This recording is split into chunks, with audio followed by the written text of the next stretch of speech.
Hello everyone, and welcome back to Link's Awakening. I need to stop and remember how to play, because this is a brand new recording session. You know how it is, sometimes you forget how to actually play the game that you're playing, you know?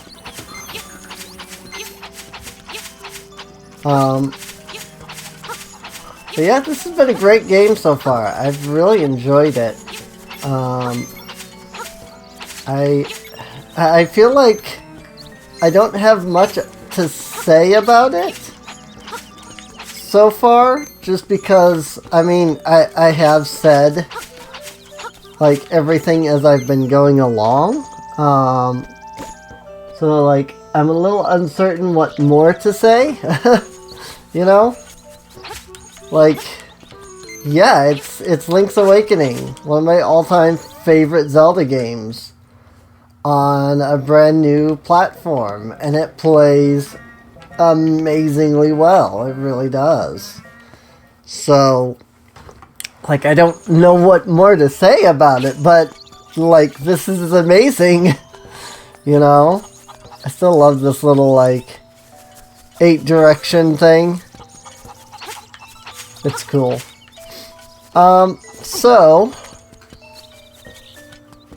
Last time we got Bow Wow, I believe. I mean, we have him now, so I assume that we had just picked him up last time, from what I recall. Correct.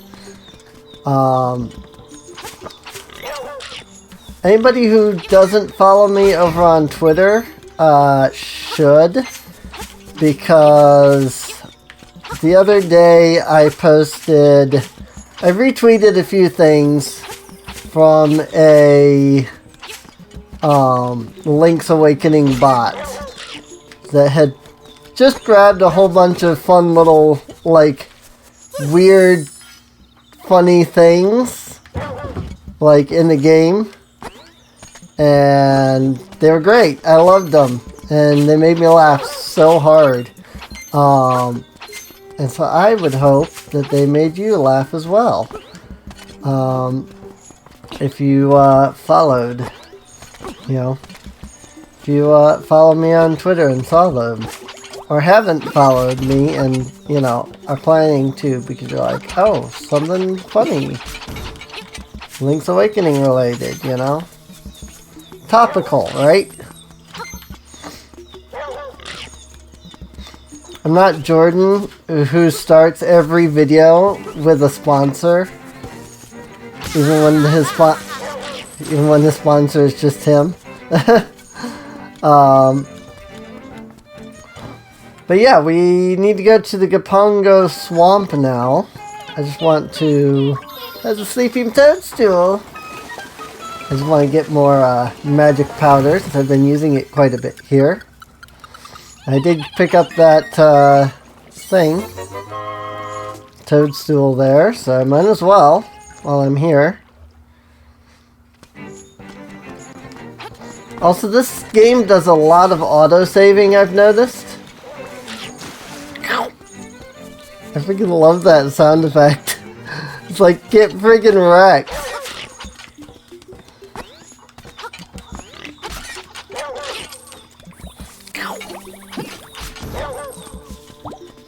I just love it.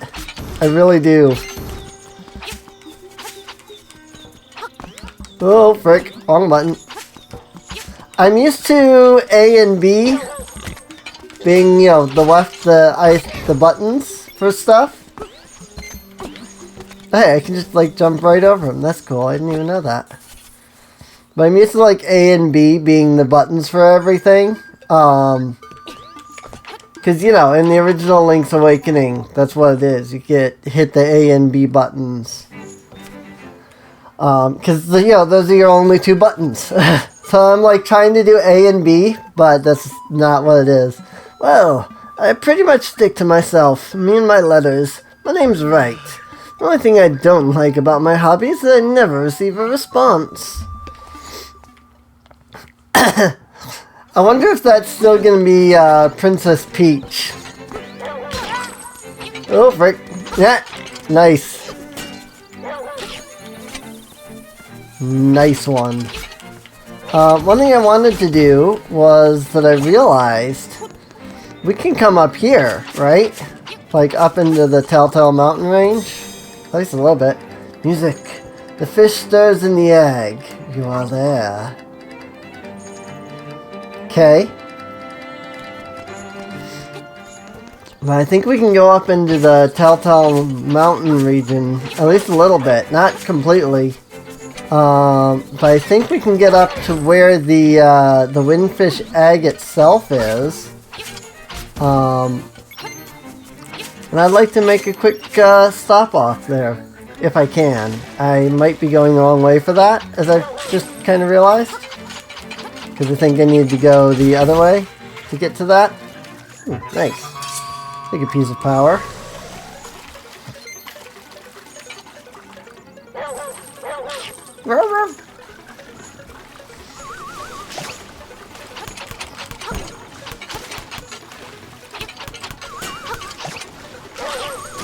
There we go. I was gonna say, I have to get Bow Wow to eat these big ones. Bow Wow's like, I want to eat it! I'm just like, not yet. We're going this way. There we go. Yay! 50 rupees. Very nice. I don't know if I can go around this and get up there. No, I need strength. Okay, well, after this dungeon then, because I'll get the power bracelet in this dungeon, so. If I'm remembering the original Link's Awakening, this is where you get the power bracelet. Level 2, Bottle Grotto. Yes, it is, because I can't get to that yet. I wonder if the, oh, that's right. I'm glad I got more magic powder, because I do need it for this dungeon. I wonder if the puzzle for the Nightmare Key is still the same. The infamous puzzle that everybody gets stuck on in this dungeon, where they never figure out how to get the Nightmare Key. Because you have to kill a very specific set of enemies in a very specific order in order to get the key. I remember that puzzle all too well. Yes.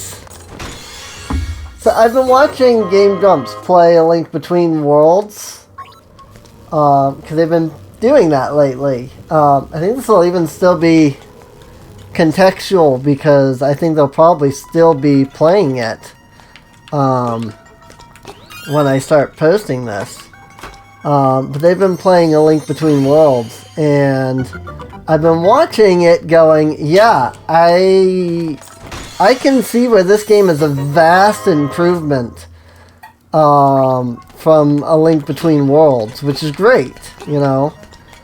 Like, this is really well done compared to, you know, the way that A Link Between Worlds was done. Got him.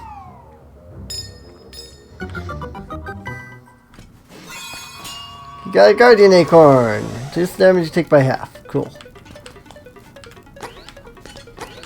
Like, one of the things that I like about this remake is the way the combat works. Like, you can put up your shield and defend, and then when an enemy hits your shield, they, like, get bounced back. And that is something that I really, really like. It's something that was sorely lacking in any other 2D Zelda game of any kind. And even something that I kind of feel like should have almost been kind of necessary. Especially in something like A Link Between Worlds. So it's nice to see this kind of stuff. The biggest complaint I ever have about any of the 2D Zelda games, including the original Link's Awakening, so don't get me wrong, because this is a complaint I have about the original too, is that, like, you're getting attacked by an enemy, like that has like a spear or something, and they're charging at you.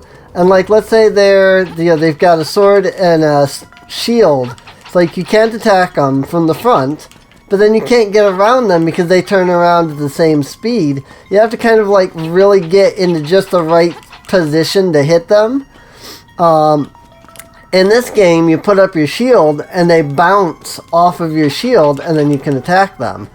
And even in A Link Between Worlds, I noticed that fault, where they didn't have any kind of system for you to, block an enemy with your shield and then, whoop, that hurt.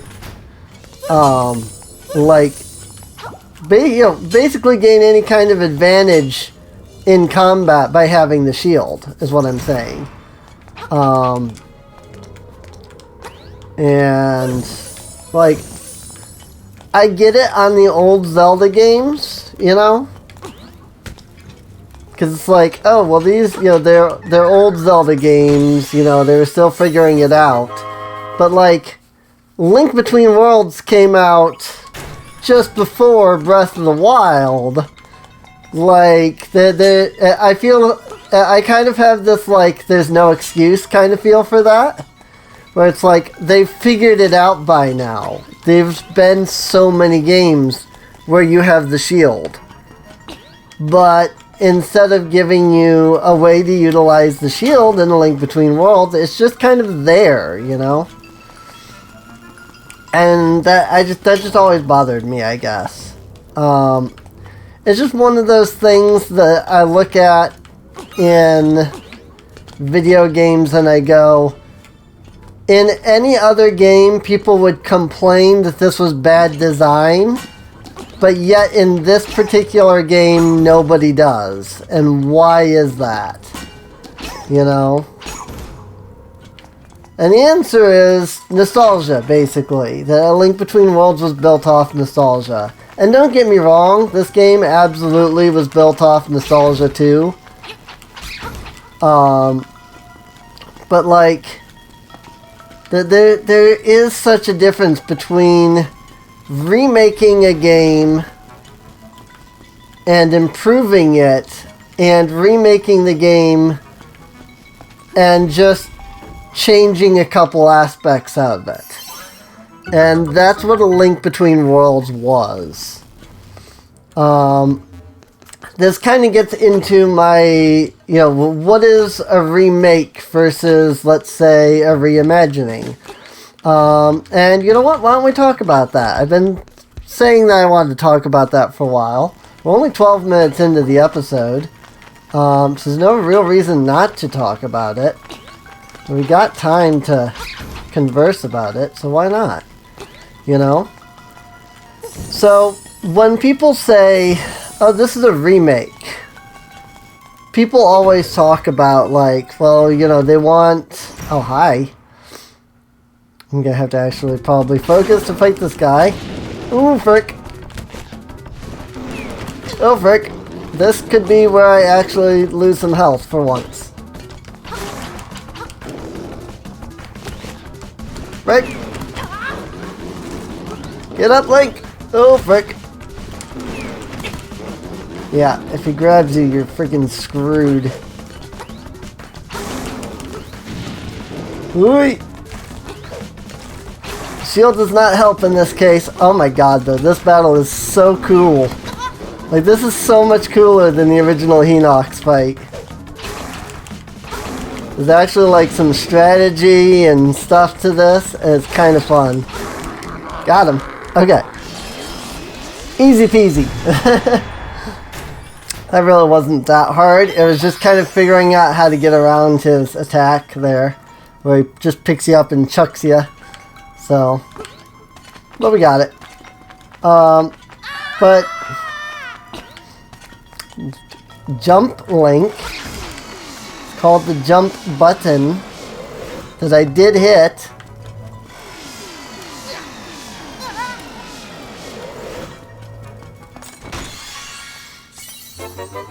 Yay, dungeon map.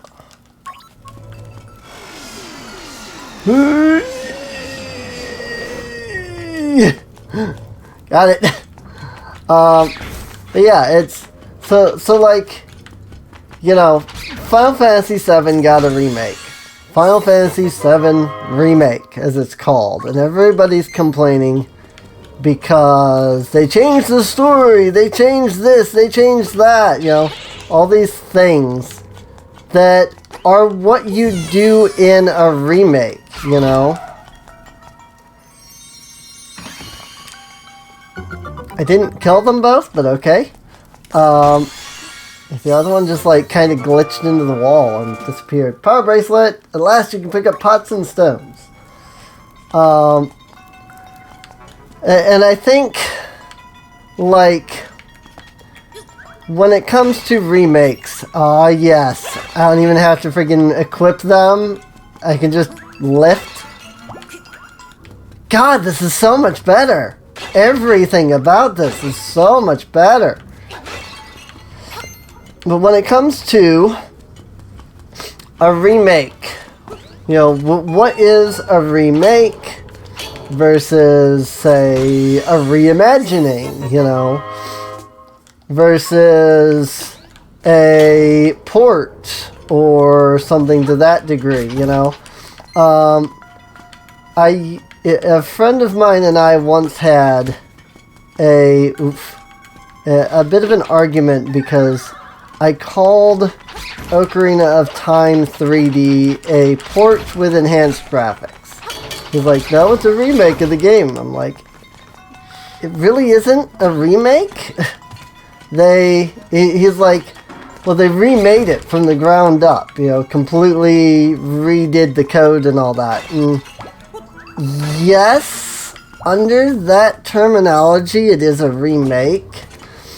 I am skeptical about that just because of their, like, you know, how they kept in a lot of the old glitches and things,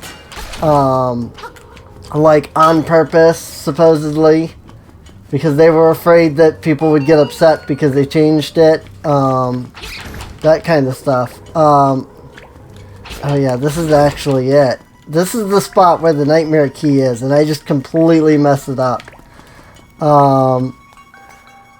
But when it comes to a remake, Piranha Plants, versus, let's say, a reimagining, versus a remodeling, one thing I like to think about is, you know, what is it that the remake does for the game? Does it sit back and actually remake anything? Is it just a model improvement?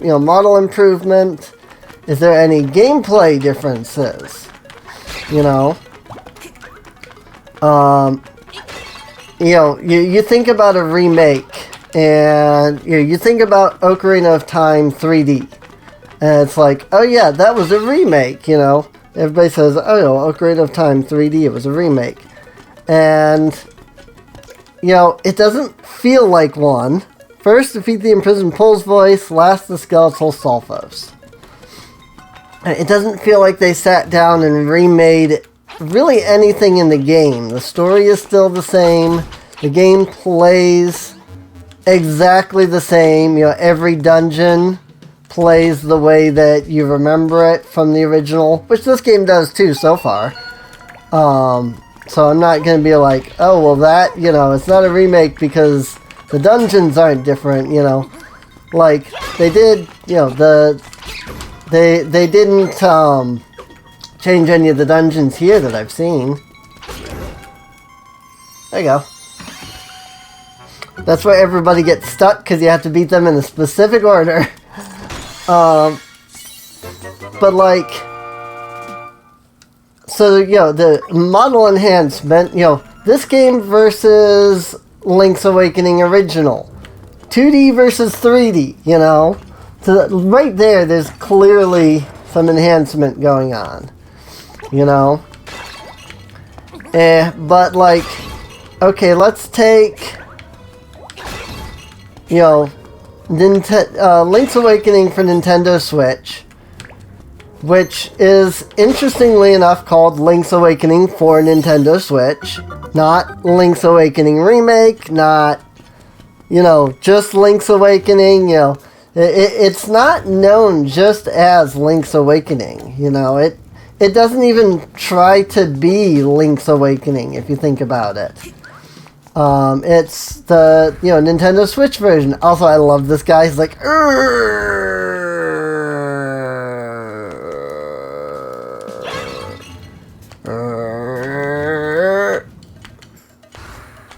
he's like, I just love the, like, I love his face. He's like, and he's like,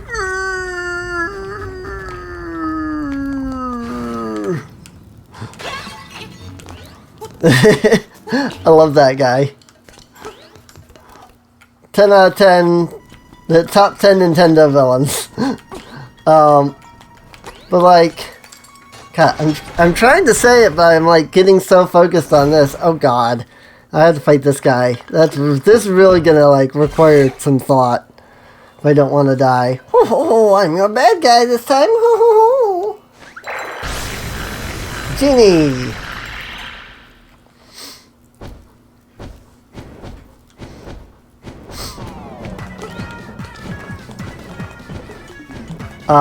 But like, okay, so in Final Fantasy VII, you know, the original game, you play through Final Fantasy VII, I can't prove I'm still alright. Your little sword won't break this bottle, and the walls here look tougher than that dinky thing. That's a nice little hint. Yeah, you can't hurt me as long as I have my bottle. You know, in the original Final Fantasy VII, and I can't say much about the original, as I have never played it. I'm just going based off of what I've seen in the way of reactions for it. Oh, good, he doesn't say nyeh nyeh every single time like in the original. That's an improvement. You know? But like, so wow, you broke my bottle. Well, you make me happy and mad. Sorry, I'm so focused on this freaking boss. Ow. I'm just having trouble finding the right words to say while I'm focused on this. Okay, shield doesn't do any good here. Good to know.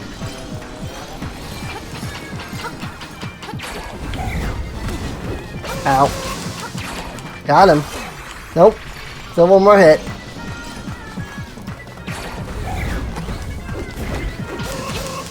Got him. Yay. Like, even that fight was different. In that, like, now because of the fact that it's 3D, you can do, like, jumps and stuff to, you know, kind of get around his attacks and things. So, that was kind of nice. But I don't know that I so much feel like Link's Awakening here for Switch is really a remake as it is more, as I've mentioned, more like a reimagining, a redesign, maybe, whatever you want to call it. When I think of remake, I think of something being remade. The prairie is waiting. You know, I think of something being remade fully, you know. The people making it realize that there are things that need to be changed in the game, story beats that need to be modified, you know, gameplay elements that need to be changed. One of my favorite remakes is the remake of Zack McCracken and the Alien Mindbenders. And I played that on here.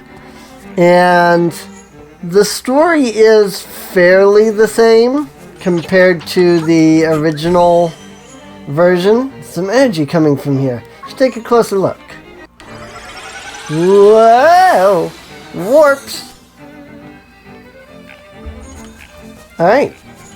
There are now more warps, apparently, because that was not a warp spot in the original. Hello, Dompe. Well, hey there. Got your own other stuff squared away for right now. Got something interesting to show you. Follow me into the shack. Oh yeah, this is where we get the dungeon builder thing. I am going to come back to that. I'm going to go ahead and drop off Bow Wow before I do that, since I don't need Bow Wow anymore. But, so in Zack McCracken and the Alien Mindbenders, you know, it's, you know, you're playing as Zack McCracken, you're going around the world, you're trying to fight the Alien Mindbenders, the villains of the game. You know, who are trying to make the world stupid. If you haven't watched my playthrough of that, I highly recommend it. But there was the Zack McCracken remake for FM Towns, and while it didn't necessarily change any major story beats, there are several points where there are some changes. There's actually one entire section, several actually, that are completely different. All of the dungeons, quote unquote, when you go into like the Sphinx, or you go into Mars, or there's a couple of other spots like that, where you go into like these little dungeony type things, and you have to kind of make your way around in a maze. Found a secret seashell, but what do you do with it? In the original version of the game for IBM, the old 16-bit version of the game, those were just completely random. Like, you literally just walked until you got wherever you were trying to go. There was no path to take or anything. But in the FM Towns, like, you can actually make a map of everything and, like, know where you're going. And it's really nice. So, oh, I really appreciate what you did for my poor precious Bow Wow. You're such a nice boy. How can I ever repay you? I know. Smooch. You got a reward from Madame Meow Meow. Lucky. Link's getting more than I am. I think I can take Bow Wow with me now. I just don't remember how to do it. Like, I remember seeing somebody, like, grab Bow Wow at this point, but I don't remember how to do it. Probably just talk to Madame Meow Meow, and she's like, do you want to take him for a walk? And you select yes or something. Oh, my Bow Wow was so proud of his fine fur coat. No? Maybe I just can't do it yet? I don't know. Hope I didn't miss any chances to, like, utilize them. What's my rupees at? 236. Sounds good. But, like, so for me, a remake is where they go in and they remake the game. They sit down, they decide, these are things that need to be changed, these are story beats that need to be modified. You know, Final Fantasy VII, they went in, they improved Avalanche, because they were like, you know what? Avalanche is a big part of the game. You know, Jesse and Barrett and, you know, Wedge and Biggs. But they were just there in the original. And they went in the remake and they added entire, like, story sections to improve their characters. And I've heard some people talking about the game going, there's so much extra filler, and I'm like, yeah, I guess. Like, I'm watching it going, if this is filler, like, I don't know that I want to play the original, because it seems like it would be very bland.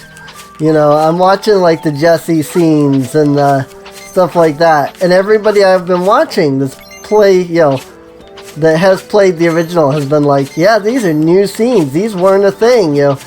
Nico was like, in the original, you barely even got to know Jesse or Biggs or anything. I'm like, it sounds to me like the characters are really bland. You know, I feel like I would get bored because I wouldn't know any of the characters or anything, and it makes me wonder how the game is so endeared. If, like, all of this important character development that's in the game isn't there, you know? Luck shovel, 200 rupees. Seems expensive. Thanks a lot, and come again. Yay, you got a shovel. Awesome, now we can do stuff with the shovel. Now we can also get the bow. When we have, you know, 980 rupees. Oh, narrow set. Only 980 rupees. No way. But it's like, in a remake, I expect that they're going to change the story a bit. You know, modify, you know, the Super Mario 64 DS was a remake. They added Yoshi, they added Mario, or they added Luigi, they added Wario. That's what I meant to say, it was Wario. They added Yoshi, Wario, and Luigi. They changed some of the story. They added more stars, you know. They made some of the gameplay more obnoxious, I'll admit. But, all in all, it was a remake of the game. They went in, they remade the game, they changed things, you know, made things more, you know, I can't say they changed anything for the better. And it's not necessarily that a remake does. It's preferred, but it's not necessarily that it does. You know, Majora's Mask 3D was a remake. Every boss was different. Some of the story beats were different. Some of the aspects of the game were different. Ocarina of Time 3D was a reimagining at best. Again, I had to fight with my friend because I called it a port with better graphics. You know, I would call it a remodeling. You know, because it doesn't change anything. They had the ability when they brought it to 3DS to say, hey, you know, we can do so much more with Ocarina of Time. We can do things that we wanted to do but weren't able to, but they didn't. Granted, that, you know, as Nintendo themselves have said, is because they were too afraid of the fan base. And in that regard, I have to think... Denpei Shack, the strangest dungeon of all. I have to think that Square Enix did a little bit better than Nintendo, which I don't really want to say, because I am kind of a big Nintendo fangirl, but it's like, they took something as beloved as Final Fantasy VII and said, hey, we understand that Final Fantasy VII was good. You know, a lot of people's favorite game. So let's remake it, remaster it, revitalize it, change it up, fix it up, improve as much of the game as we can. And that's what they did. Whereas with Nintendo, they said, hey, Ocarina of Time is so beloved, so important to so many people. People are just going to get upset if we change anything about it. So let's just basically port the game. And basically what I'm saying is, like, in a remake, I expect Final Fantasy VII Remake type things to happen. Changes to be made, story beats to be changed, things to be improved. You know, when I look at, say, a reimagining, the term reimagining does get thrown around quite a lot. One person that I know of said that for them, Super Mario Galaxy is just a reimagining of the original Super Mario Brothers. because they, it's Mario has saved the princess from Bowser, but it's just a different version. It's not a different Mario game. It's not in another part of the timeline. That kind of stuff, which I totally get. The thing he likes to say is, how many times can Princess Peach honestly get captured? It's like, yeah, it really is like she's always getting captured. And for him, that's kind of the idea of a reimagining, is that it may just be literally the same game, but some stuff changed about it, And I guess maybe partially because of that, but like that's what I've always pictured as a reimagining is. It's basically the same game, with a few things that might be different, Like, now it's in 3D as opposed to 2D, Or, now you have 4 buttons instead of 2, so we're no longer limiting, your items to just the 2 slots, That kind of thing, In fact, there's even more than just freaking a couple of buttons. Range energy is pouring from here. You should find out what it does. Oh, neat. Oh, that's an improvement. Uku Prairie, Dambe Shack. So that means that all I have to do is find it. Like, find one of these.